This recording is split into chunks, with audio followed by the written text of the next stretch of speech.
నువ్వు నీ జీవితంలోని ఏమైనా సాధించాలని అనుకుంటే, ఒక అలవాటుని నువ్వు నేర్చుకోవాలి.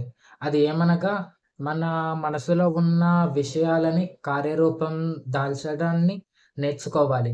అది ఏ విధంగా ఉండాలి అంటే, మన మనసులో ఏమైనా ఆలోచన వచ్చిందనుకోండి, ఆ ఆలోచనని వెంటనే మనం మన నిజ జీవితంలోకి కార్యరూపం దాల్చాలి. ఇంకో విధంగా చెప్పాలంటే, ఇప్పుడు మీరు తెల్లారి టైం చూస్తారు.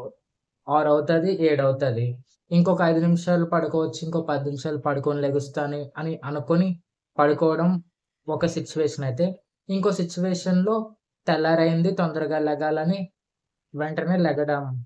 ఈ 2 సిట్యుయేషన్స్‌లోని తొందరగా లెగిస్తే పనులవుతాయా? లేకపోతే లేట్‌గా లెగిస్తే పనులవుతాయా? తొందరగా లెగడం వల్లే మనకున్న పనులు తొందరగా అవుతాయి.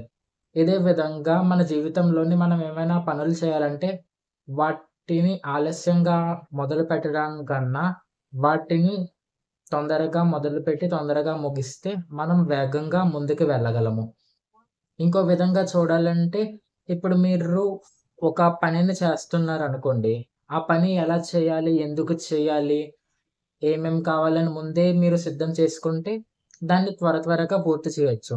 దానివల్ల మీరు తక్కువ టైంలో ఎక్కువ పనులు చేయగలరు.